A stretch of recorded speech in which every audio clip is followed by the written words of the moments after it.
Welcome. Today, in this session, we will be discussing the concept of assignment problem in the context of LPP.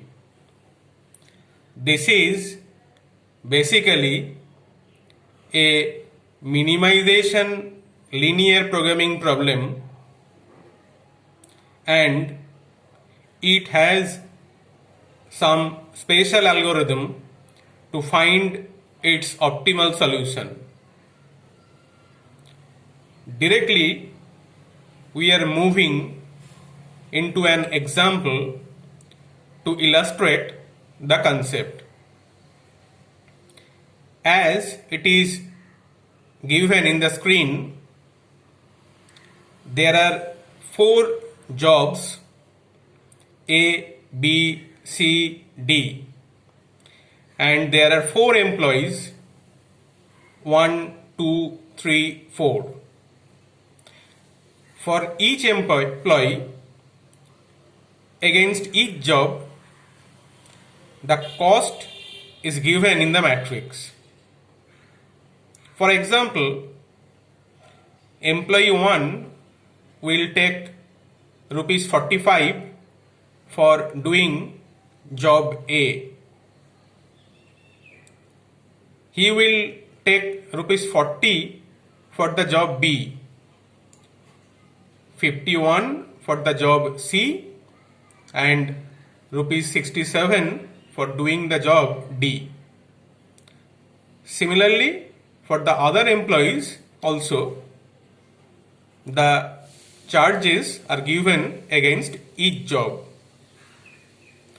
Your task is to assign the employees across the jobs in such a way that the total cost will be the least.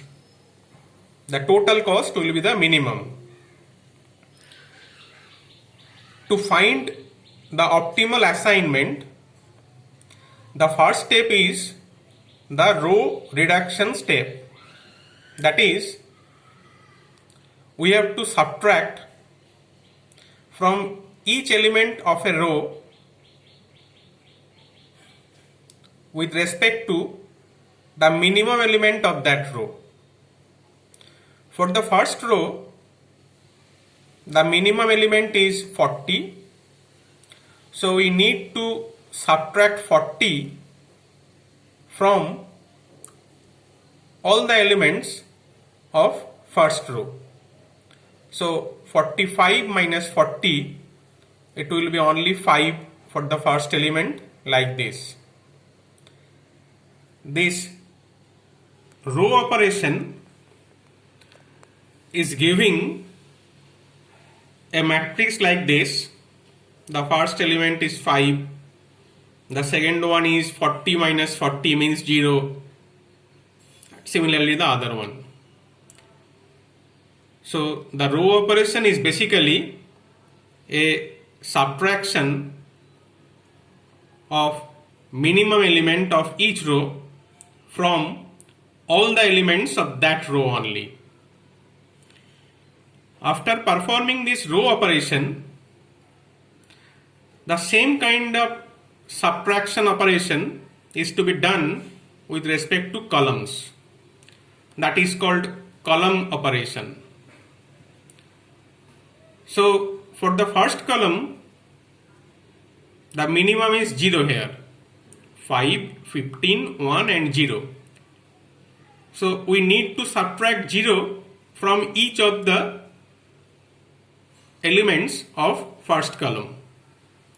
So ultimately 5 minus 0 means 5, 15 minus 0 means 15, 1 minus 0 means 1. So this column will be unchanged. So if you perform the column operation on this matrix, only the third column will be changed. First, second and third column, the fourth column will be the changed one. First, second and third column will be unchanged, since 0 is their minimum element. So after column operation, we are getting a matrix like this. In this matrix, we are having so many zero elements due to row and column operations performed one after another. Next, the final step is to select such zero elements in such a way that each row and each column will have a unique zero element selected. If you consider this selection, then we are getting 4 zero elements chosen in such a way that each row and each column will have one selected zero elements. Accordingly, we have to make the assignment as it is shown in the screen. Employee 4 is assigned to job A. Similarly, employee 1 is assigned to job B. Employee 3 is assigned to job C. And employee 2 is assigned to job D. And from the corresponding entries of the initial matrix, we are getting the total cost of this assignment as 41 plus 40 plus 48 plus 55 equal to 184. This is a preliminary idea regarding assignment problem.